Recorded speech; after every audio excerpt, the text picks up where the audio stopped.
ففروا إلى الله إني لكم منه نذير مبين. Bagaimana metode dalam mempelajari ilmu-ilmu yang bisa membuat hati kita kuat dan istiqomah, yang pernah Ustadz bahas di kajian Ustadz yang judulnya itu hati yang lemah. Apakah ilmu-ilmu tersebut dipelajari satu persatu, artinya dituntaskan dulu pada satu pembahasan, kemudian pindah ke pembahasan lain, misalnya materi tauhid dan keimanan dihafalkan, dipahami dulu, baru bisa pindah ke materi selanjutnya, atau semua materi tersebut bisa dipelajari secara bersamaan, Ustaz? Iya, itu saja.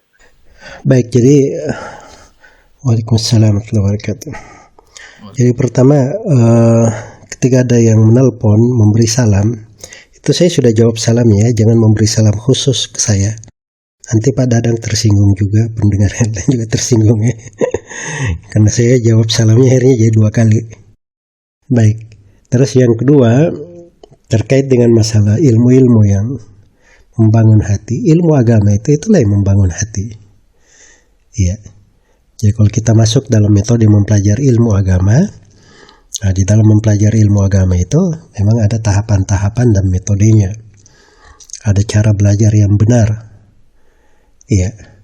Bukan begitu semangat ya dengar ceramah, hadir majelis taklim. Dengar sana, sepotong-sepotong, kadang potongan-potongan ini nggak bisa dia tata menjadi bangunan. Ya ada orang ibarat dia dapat batu bata di sana 1, batu bata di sana 2, sana 3. Batu bata itu dia nggak tahu bagaimana cara membangun pondasi, cara membangun rumah. Tapi kalau dia belajar ilmu dari guru yang mengajarkan metode, itu baru benar. Dia bangun dulu pondasinya, setelah itu dia bangun bangunan di atas pondasi. Dia lengkapi sampai sangat indah bangunannya. Ya, begitu cara belajar secara umum. Karena itu di ilmu itu ada 2 macam. Ada ilmu yang sifatnya fardu ain, wajib atas setiap individu memahaminya, mengilmuinya. Itulah ilmu tentang bagaimana memurnikan ibadah kepada Allah, menjauhi kesyirikan. Ilmu bagaimana kita bisa bersyahadat la ilaha illallah ketika sakaratul maut, supaya kita bisa husnul khatimah. Ilmu ketika kita di alam kubur, bagaimana bisa menjawab pertanyaan malaikat di alam kubur.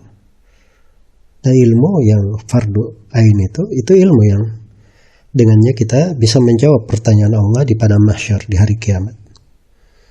Iya, itu ilmu fardu ain namanya. Ada ilmu yang sifatnya fardu kifayah. Ilmu yang sifatnya fardu kifayah itu kalau dipelajari oleh jumlah yang cukup dari kaum mukminin, maka gugur kewajiban atas yang lainnya.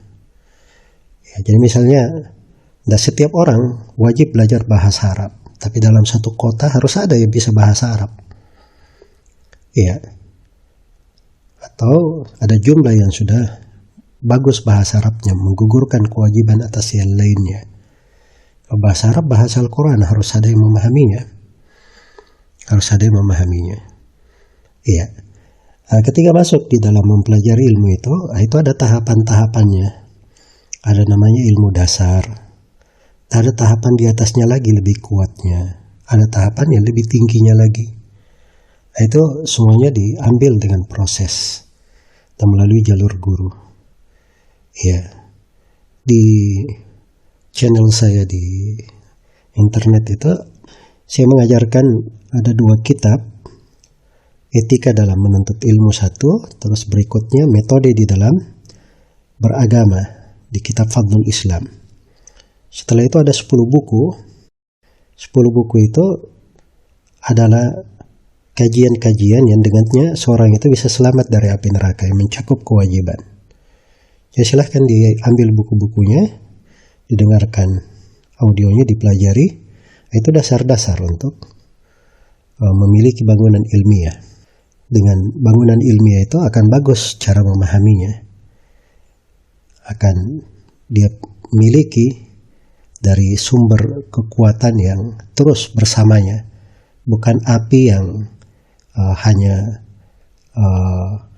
menerangi pada saat tertentu, tapi redup atau mati di waktu tertentu. Tapi dia api yang bisa terus abadi di dalam hati sepanjang dia menjaganya, dia mempelajarinya dan membangunnya dengan baik. Semoga Allah Subhanahu wa Ta'ala memberi taufik kepada semuanya.